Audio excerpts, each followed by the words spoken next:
নমস্কার বন্ধুরা, একটা মাছের কথা বলবো আজ। সাউথ ইস্ট এশিয়ায় ভীষণ জনপ্রিয়, ভারত, বাংলাদেশ, মায়ানমার, শ্রীলঙ্কা, এই জায়গাগুলোতে ভীষণ জনপ্রিয়, সুস্বাদু এবং পুষ্টিকর। এই মাছের পুষ্টিটা এতটাই বেশি, মাত্র 100 গ্রাম যদি আপনি খান, প্রোটিন পাবেন 16 থেকে 18 গ্রাম, ফ্যাট পাবেন 4 থেকে 7 গ্রাম, এবং এটা খারাপ না, অধিকাংশই ভালো হার্ট হেলদি ফ্যাট, মানে ওমেগা 3 ফ্যাট। এটা পাবেন 200 থেকে 400 mg।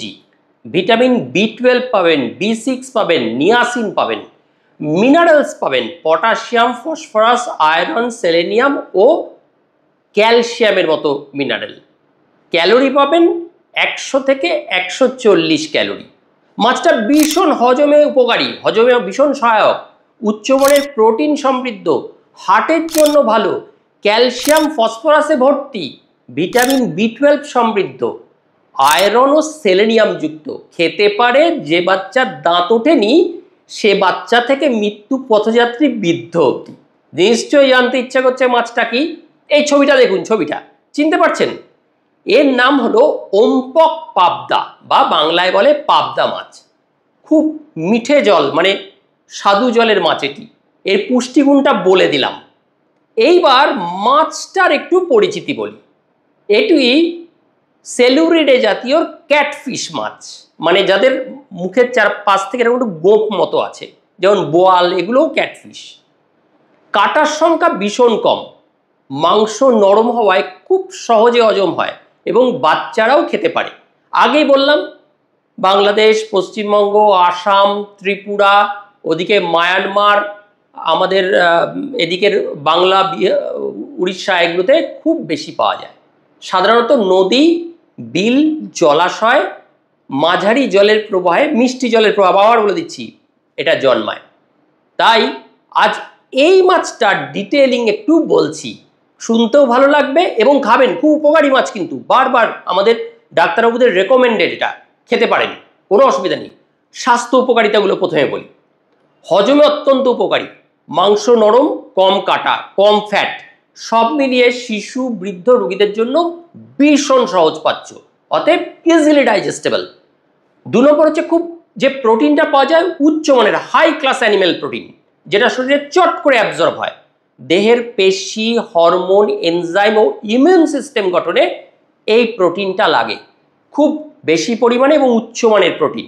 3 নম্বর, হার্টের জন্য ভালো ফ্যাট, আগেই বলেছি ওমেগা 3 ফ্যাটি অ্যাসিডটা পাওয়া যায়।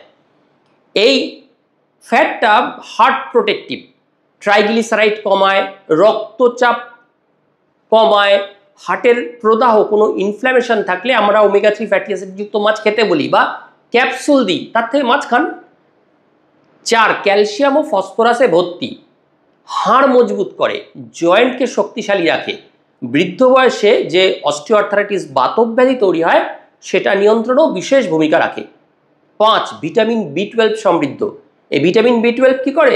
মিথাইলকোবালামিন স্নায়ুতন্ত্রকে রক্ষা করে, আপনার স্মৃতিশক্তি রক্ষা করে, রক্তকণিকা উৎপাদনে সাহায্য করে, আর আমাদের ভেতরে নার্ভাস সিস্টেমকে খুব বুস্ট আপ রাখে। 6, আয়রন ও সেলেনিয়াম সমৃদ্ধ, রক্ত অল্পতা কমাতে সাহায্য করে, আর সেলেনিয়াম অ্যান্টিঅক্সিডেন্ট, রোগ প্রতিরোধ ক্ষমতা বাড়িয়ে তোলে, শিশু থেকে বৃদ্ধ অবধি। গর্ভবতী মায়েরাও কিন্তু খেতে পারেন, এতটাই সেফ। তাহলে কার কার জন্য বিশেষ উপকারী? প্রথমেই বলেছি, শিশু, গর্ভবতী মা। গর্ভবতী মাদের অবশ্য ভালো করে রান্না করে দিতে হয়, পরিষ্কার পরিচ্ছন্ন করে। বৃদ্ধ, যারা দুর্বল, অসুস্থ ব্যক্তি, অ্যানিমিয়ায় ভুগছেন, হার্টের সাপোর্ট দরকার এমন লোক যাদের হার্টের সাপোর্টে আমরা প্রেশার বেশি, কোলেস্টেরল বেশি, যাদের আমরা ওমেগা 3 ফ্যাটি অ্যাসিড দিচ্ছি, এরকম রোগীদের। এইবার সব তো ভালো ভালো ভালো ভালো বললেন, সতর্কতা, কোনো খারাপ? হ্যাঁ, যদি অতিরিক্ত তৈলাক্ত করে ভেজে বেশি ফ্রাই করে খান, পুষ্টি কমে যাবে। নদীর মাছ হলে মাঝে মাঝে কিন্তু অনেকেরই যেটা মাথায় ঘুরতে থাকে, ক্যাটফিশ তো heavy metal contamination, lead, mercury. তাহলে আপনারা যার থেকে কিনছেন সে মাছওয়ালাকে তো চেনেন, সে মাছওয়ালা যেখান থেকে আনছে একটা নির্ভরযোগ্য উৎস থেকে আনতে হবে, যেগুলো লোকাল চাষ হচ্ছে, পুকুরে টুকুরে চাষ হচ্ছে, খালে চাষ হচ্ছে, বিলে চাষ হচ্ছে, নদীতে যেগুলো এক্সপোজার হওয়ার চান্স, সেখানে চাষ না হলেই হলো। দেশি পাবদাগুলো খান, কারণ অতিরিক্ত উচ্চ গুণবত্তাযুক্ত এই মাছ, অতিরিক্ত ভালো মানের প্রোটিন আছে, ইজিলি ডাইজেস্টেবল, রোগী থেকে অসুস্থ সবাই খেতে পারে। তাই এইরকম একটা অ্যানিম্যাল প্রোটিন সহজলভ্য, খেতেই পারে। আশা করি পর্বটি ইনফরমেটিভ এবং ভালো লেগেছে। এইরকম আরও ইনফরমেটিভ ভিডিও দেখার জন্য আমাদের চ্যানেলটিকে লাইক, সাবস্ক্রাইব ও শেয়ার করতে পারেন। আপনাদের সবাইকে আমাদের চ্যানেল ডক্টর অনুপম হেল্পফুলের তরফ থেকে আরেকবার ধন্যবাদ। নমস্কার।